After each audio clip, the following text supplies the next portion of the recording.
मित्रांनो, मधुर मराठी या चॅनलमध्ये आपलं स्वागत आहे. घरोघरी मातीच्या चुली या मालिकेच्या आजच्या एपिसोडमध्ये आता लता इमोशनल होऊन जानकीला म्हणत असते की अगं, तू माझी मुलगी आहेस ना, याचा मला अभिमान आहे, परंतु खंत आहे की माझ्यासारखी करंटी बाई तुझी आई आहे म्हणून. ते ऐकून जानकीला वाईट वाटतं. पुढे लता सांगत असते की हो ग, बघ ना, ना कधी मी तुझ्या आजारपणात तुझ्या उशाशी बसू शकले, ना तुझ्या गरोदरपणात तुझे डोहाळे पुरवू शकले. अगं, कुणाचं जरी असलं ना तरी शेवटी सासर ते सासरच असतं ग.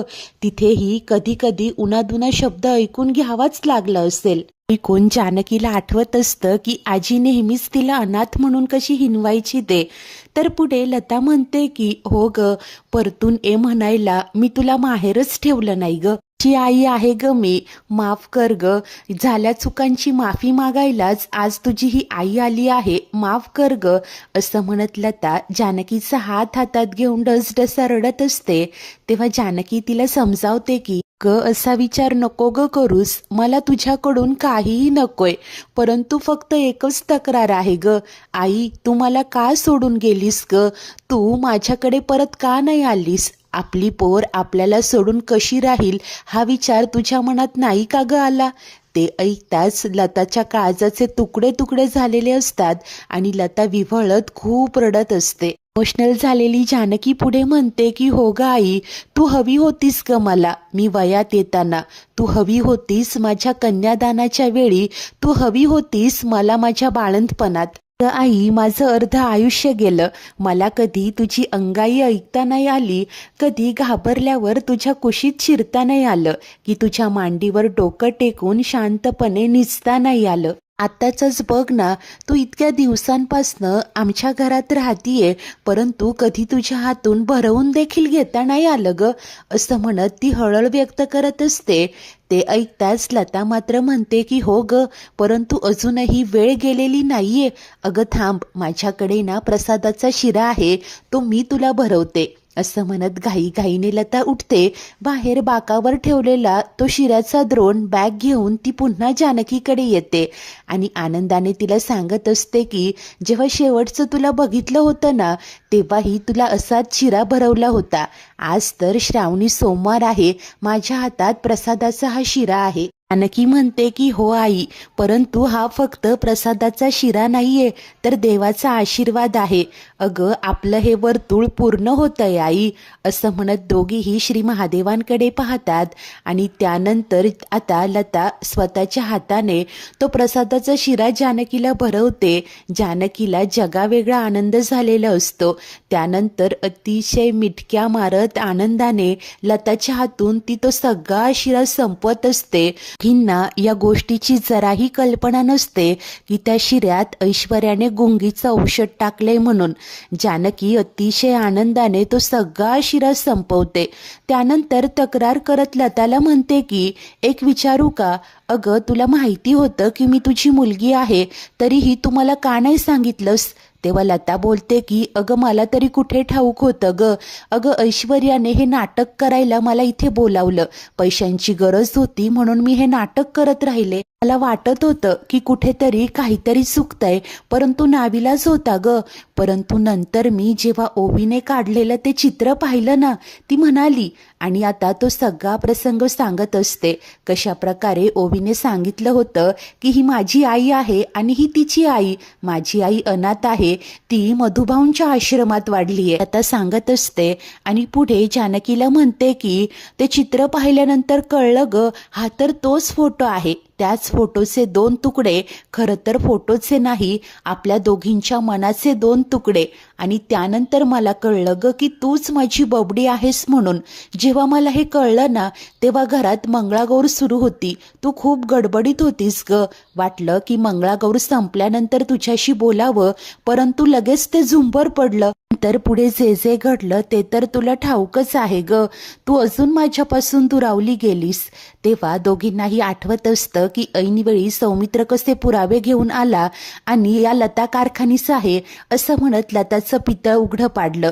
आता इकडे लता म्हणत असते की हो ग बाळा, आता सगळ्यालाच खूप उशीर झालाय.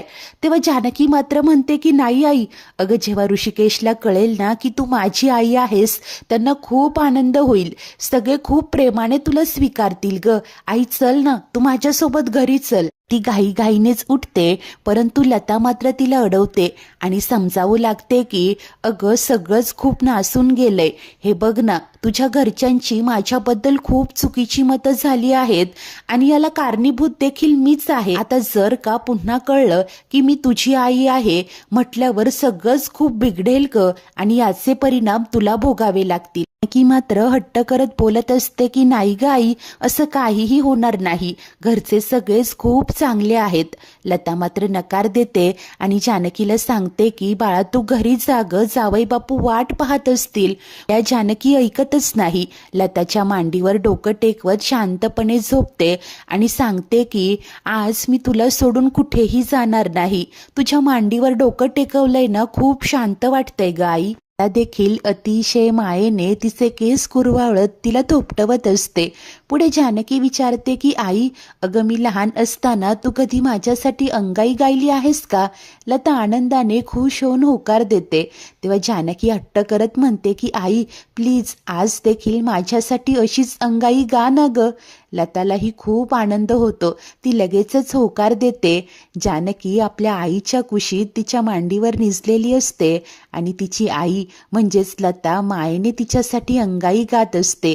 नीज माझ्या नंदलाला रे, ही अशी गोड अंगाई लता गात असते. जानकीला देखील खूप भरून आलेलं असतं. ती हे सगळे आनंदाचे क्षण अगदी भरभरून जगत असते. लता मायेने तिला थोपटवत ती अंगाई पूर्ण करत असते. दोघींच्याही चेहऱ्यावरील आनंद अगदी ओसंडून वाहत असतो.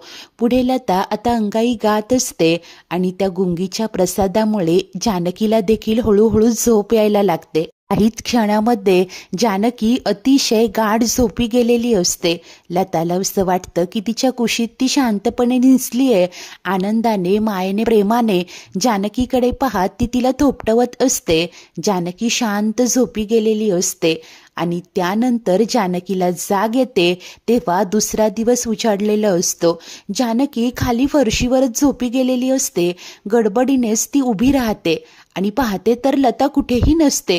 ती खूप गोंधळून जाते. आजूबाजूला पाहतच आई कुठे आहेस तू, आई कुठे आहेस अशा हाका मारतच सगळीकडे ती लताला शोधत असते.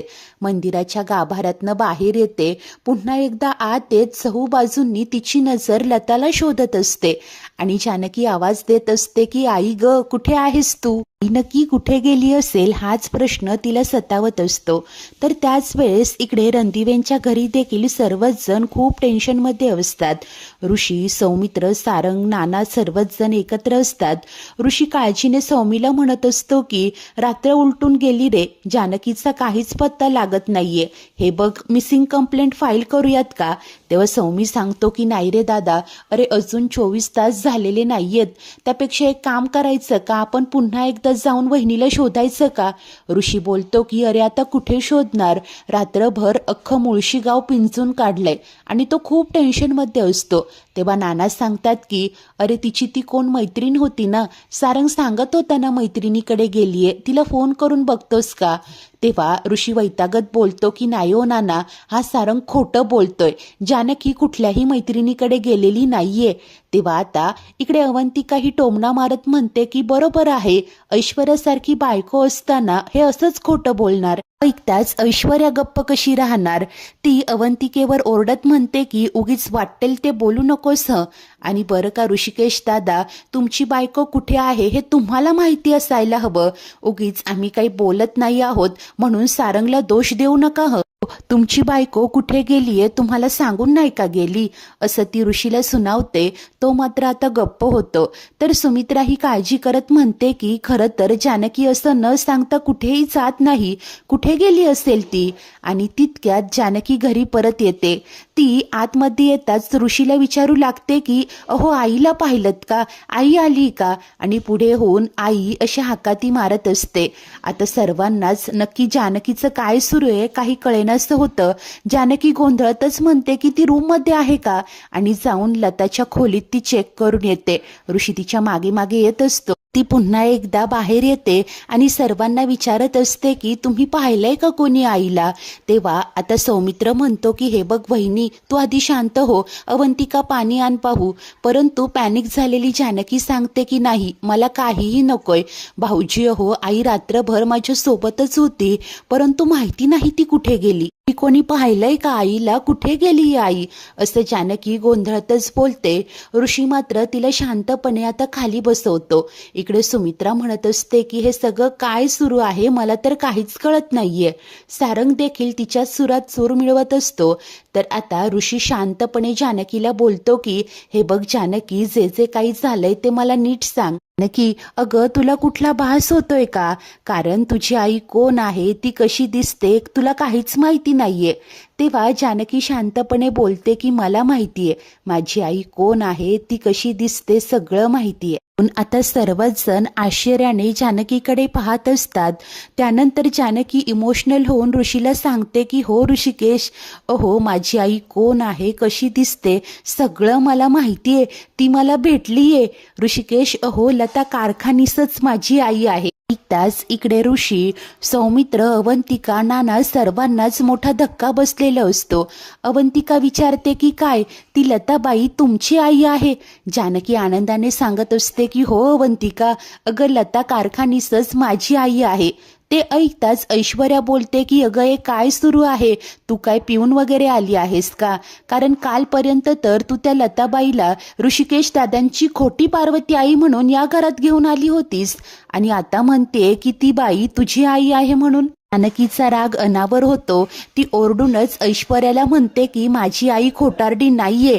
माझ्या आई विरोधात एकही शब्द जर चुकीचा बोललीस ना तर जीभ आसडून हातात देईन तुझ्या. त्या देखील तोंड वर करून सांगत असते की जाग, मी तुला घाबरत नाही. आणि बरं का आई, नाना, आत्ता सगळं माझ्या लक्षात येतंय.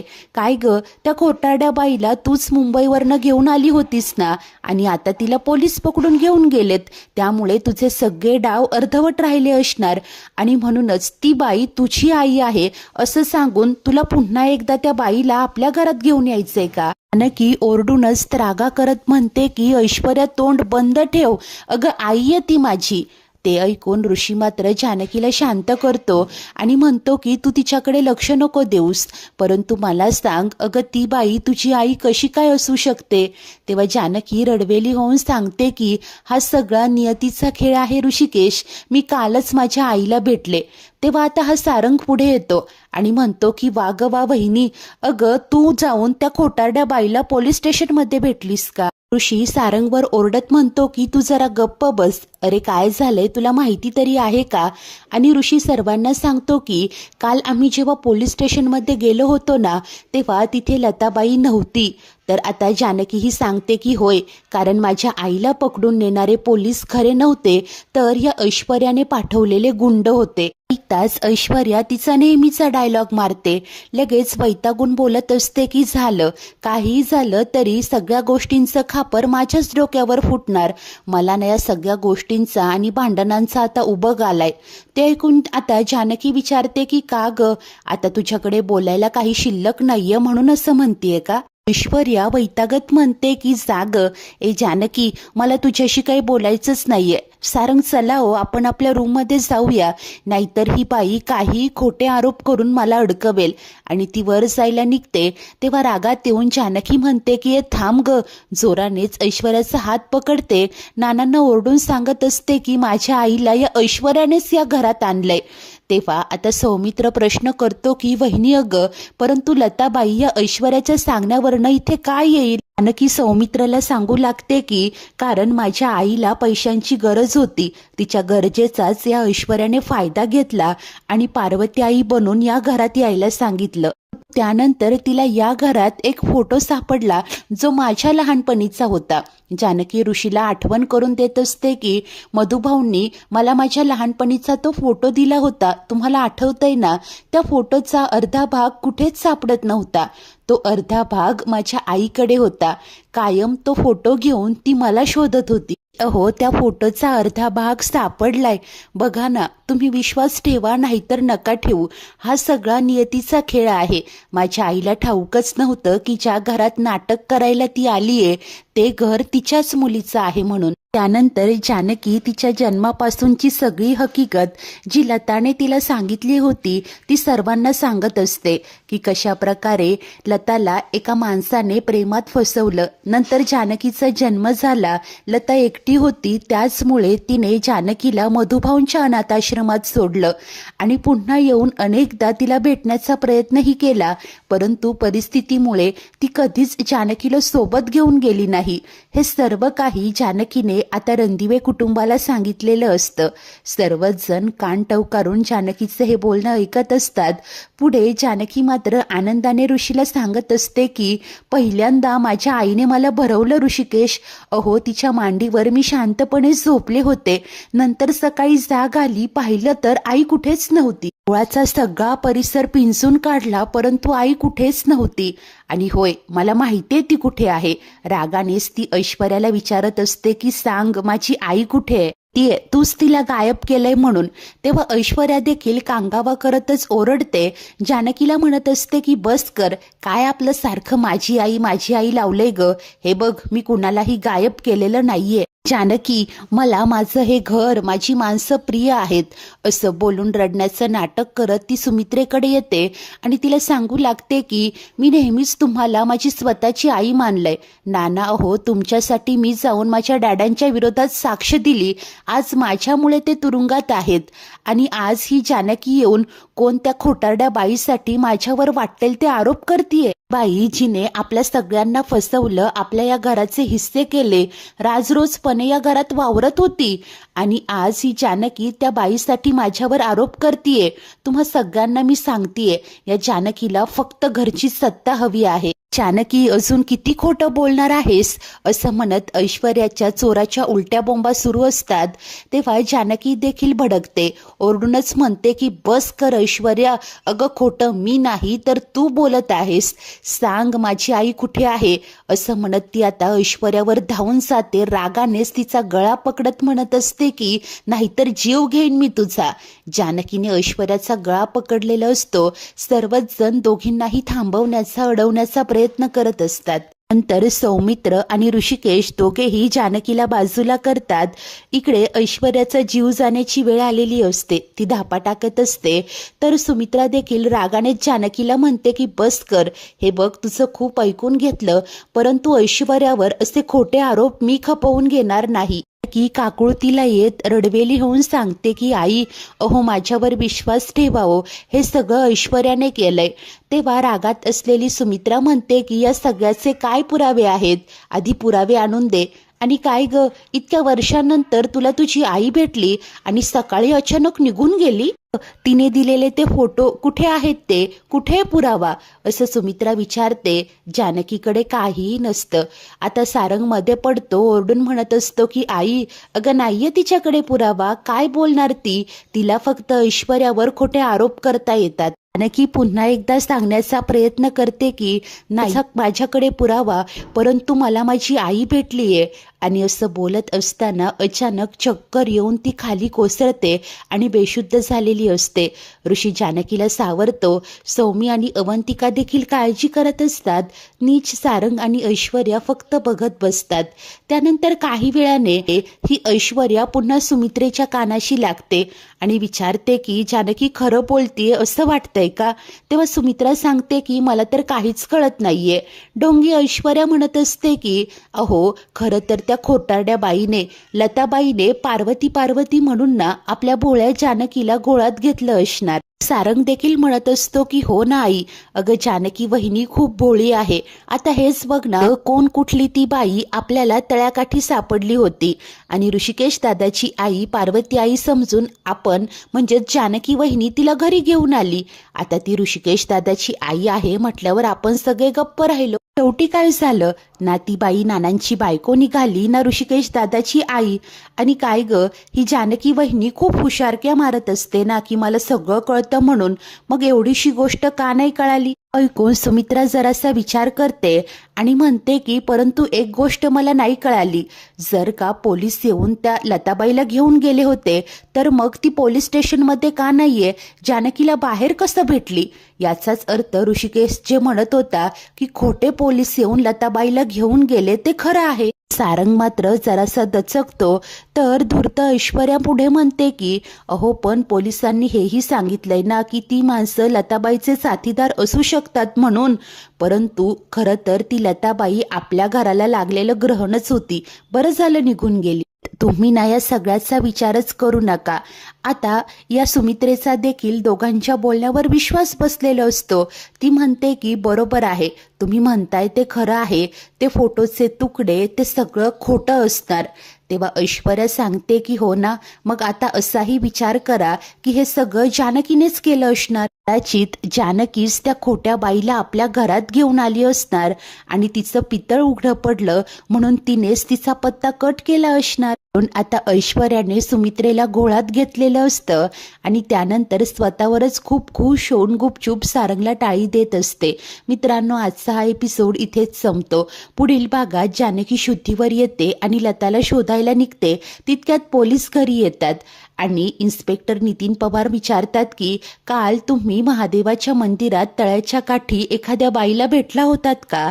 जानकी रडूनच सांगते की होय, आणि भेट झाल्यानंतर कळलं की तीच माझी आई आहे म्हणून. इन्स्पेक्टर धक्क्याने बोलतात की काय, मग तुम्ही तुमच्या आईचाच खून केला? ते ऐकताच ऋषी आणि जानकीच्या पायाखालची जमीनच जणू सरकते. तर पुढे इन्स्पेक्टर नितीन पवार सांगत असतात की होय, जानकी रणदिवे यांनी त्या बाईचा पाण्यात ढकलून खून केलाय आणि आता स्वतःच्याच आईच्या खुनाखाली जानकीला अटक होते. पोलीस तिला घेऊन जात असतात. ऋषी खंबीरपणे तिच्या सोबत उभा असतो. तो सांगतो की जरी पोलिसांकडे साक्षीदार असतील परंतु मी तुझा साथीदार आहे, तुझी साथ कधीच नाही सोडणार. पोलिसांची जीप जानकीला घेऊन जात असते. सोबतच इकडे ऋषी आणि सौमित्र देखील बुलेटवरनं जात असतात. लता नक्की कुठे असेल? ऋषीला लताचा काही पत्ता लागेल का? धूर्त ऐश्वर्या पुढे नक्की काय खेळी खेळणार? सर्वच काही पाहणे खूप उत्सुकतेचे ठरेल. अशाच नवनवीन भागांच्या पुढील अपडेटसाठी आपल्या मधुर मराठी या चॅनलला नक्की सबस्क्राईब करा. धन्यवाद.